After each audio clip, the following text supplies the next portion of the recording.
Olá, eu sou o professor Danilo Guanais e nesse vídeo sobre sistema modal e sobre como a polifonia musical aprendeu a tratar as consonâncias e as dissonâncias, a gente vai dar prosseguimento aos nossos estudos sobre linguagem musical. Esse é o quarto vídeo da série sobre fonologia musical que aborda os objetos musicais. Se você não assistiu os vídeos anteriores, eu recomendo que assista antes de prosseguir com esse. Então, vamos lá?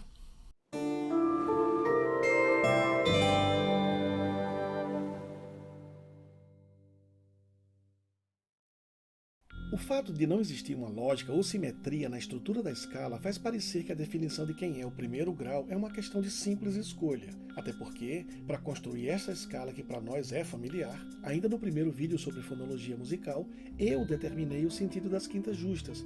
E o meu último passo foi dado no sentido contrário, lembram? Eu fiz isso porque sei que assim eu chegaria na escala que eu queria. Mas da mesma maneira que toda uma tradição musical como a da antiga China se baseou numa escala simples de 5 notas, e as possibilidades de construção de escalas envolvendo tons e semitons é imensa, era de se esperar que a diversidade cultural da raça humana, a criatividade do pensamento e as transformações do tempo dessem origem a um repertório grande e variado de escalas, das quais resultaria um número igualmente grande e variado de músicas, muitas delas soando estranhas ou exóticas aos nossos ouvidos, outras representando muito mais de perto as transformações que nos diferenciaram dessa tradição europeia de onde parte de nossa música veio e da qual temos falado constantemente. No entanto, o tempo restrito que temos não nos permite analisar a fundo toda essa variedade e diversidade.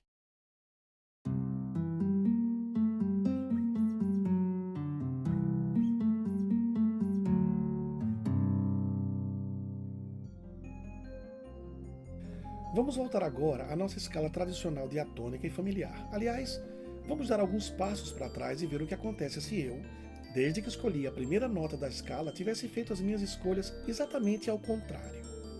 O princípio é o mesmo, só vamos trocar os sentidos que usamos em nosso relógio musical, movendo-se sempre contra o sentido normal dos ponteiros.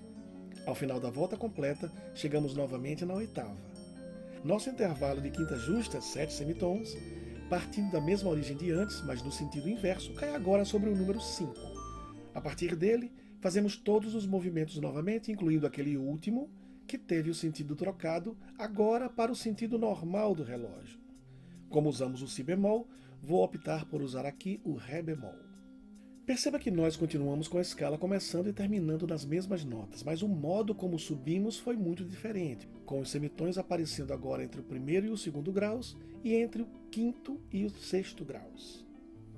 Esse modo diferente de subir uma oitava poderia ser obtido apenas com notas naturais se escolhêssemos a nota Mi para ser a primeira da escala. Dessa maneira, percebam que os semitons naturais Mi, Fá e Si, Dó ficam exatamente entre os graus 1 e 2 e quinto e sexto, como nesse novo modo diferente.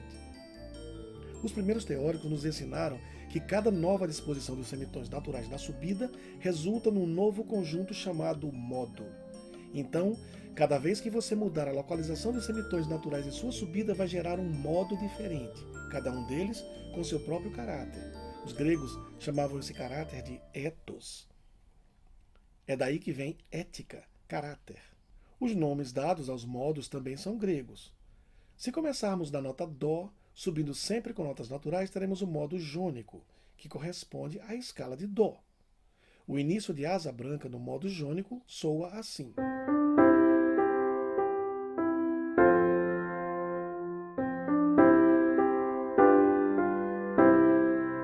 Se começarmos na nota Ré, subindo também sempre com notas naturais, teremos o modo de Ré, o modo dórico.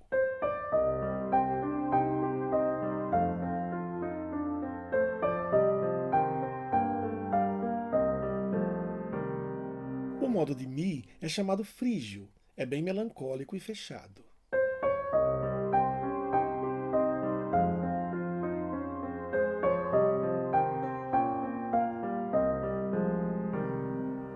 O modo de Fá chama-se lídio, é o modo mais aberto e luminoso. Nele, a asa branca soa com o calor do Nordeste.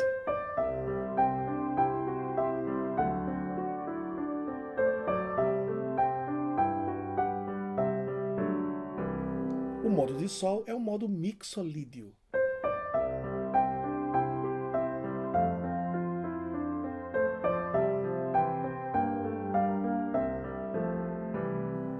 de Lá chama-se eólio.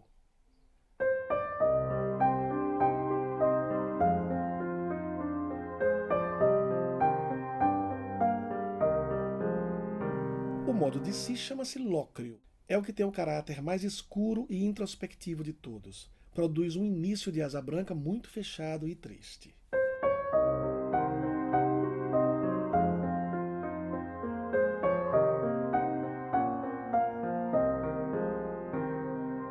O uso de modos foi típico do mundo musical entre a Idade Média e o fim do Renascimento. Do Renascimento ao Barroco, a polifonia, ou seja, o uso de várias melodias soando ao mesmo tempo, verticalizou cada vez mais o discurso musical, que passou a se preocupar de forma mais intensa com o controle das consonâncias e dissonâncias entre notas que soavam juntas. Durante esse período, os tratados musicais consideravam como consonância primeiramente apenas a oitava justa e o uníssono, considerado a inversão da oitava, e depois foram incorporadas a quinta e a quarta justas. Posteriormente, a terça foi considerada consonância, a princípio só a terça maior, e só depois de algum tempo a terça menor.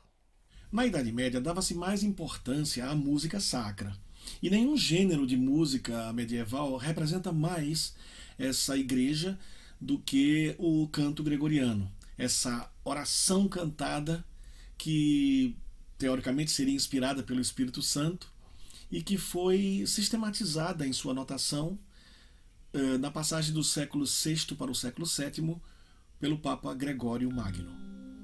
Então, quando os primeiros compositores medievais ousaram sugerir outras melodias para soar juntas das sagradas melodias do canto gregoriano, eles partiram do princípio de que todas as notas das melodias secundárias deveriam estar em consonância com as notas do canto gregoriano. Não importava se as notas das melodias secundárias entre si estivessem produzindo dissonâncias.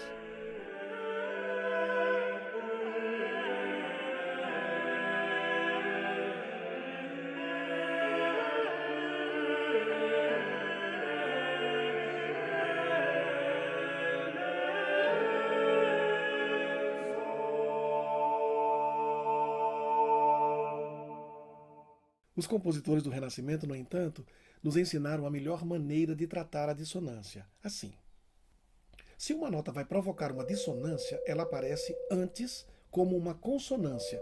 Isso se chama preparação da dissonância. Depois que a dissonância é apresentada de fato, a nota que foi preparada cede, descendo um grau, e a dissonância vira uma consonância. Isso se chama resolução da dissonância. E seu efeito foi uma revolução na história da música.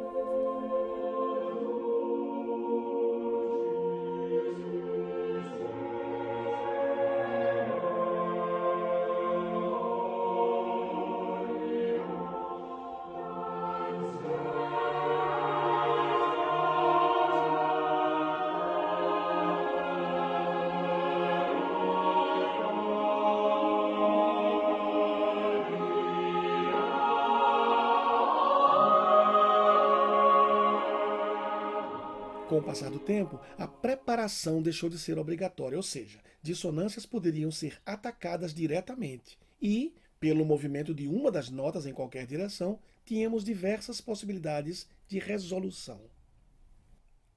O trítono, aquele intervalo entre as notas Fá e Si, é o único intervalo natural capaz de colocar juntos numa dissonância as notas dos semitons naturais, Fá, do semitom Mi Fá, e Si, do semitom Si Dó. Essa proximidade intervalar em um semitom parece fazer com que essas duas notas sofram uma atração para as suas vizinhas ao mesmo tempo. Então, na resolução natural do trítono, as vozes que contêm as duas notas se movem em sentido contrário. O Si sobe para o Dó, enquanto o Fá desce para o Mi. Até o final do Barroco, por volta de 1750, os compositores já tinham elaborado tantas maneiras de tratar consonâncias e dissonâncias que aprender a maneira correta de relacionar as notas naturais com suas versões alteradas parecia um mapa difícil de ser seguido. Foi Johann Joseph Fuchs, um compositor austríaco do final do período, quem apresentou uma solução eficaz, um tratado chamado Gradus ad Parnassum, Degraus para o Parnassus, que era o nome do monte sagrado das musas na Grécia Antiga. Esse tratado trazia uma nova maneira de ensinar a escrever músicas através do contraponto, a escrita musical com duas ou mais vozes cantando melodias independentes e harmoniosas, um tipo de estruturação sintática que só é possível em todas as artes, na música. Em Gradus ad Parnassum, as dissonâncias foram tratadas em 3 categorias fundamentais. A primeira delas era a dissonância de passagem, que, como o nome diz, é provocada por uma nota dissonante que conecta duas outras que estão em consonância. A segunda categoria era a dissonância de bordadura, quando uma voz que está em consonância se desloca para uma vizinha, provocando uma dissonância, mas volta em seguida para onde estava. A terceira categoria era chamada suspensão e resumia aquela lição de preparação e resolução que aprendemos com os compositores do Renascimento. Dessa maneira, os jovens compositores não precisavam mais estudar exaustivamente os antigos manuscritos dos antigos mestres para aprender a tratar as consonâncias e dissonâncias, já que eles podiam fazer isso agora através do estudo sistemático e progressivo, que gerou as bases do sistema tonal que veio logo depois, e que é o assunto do nosso próximo vídeo. Eu espero vocês lá.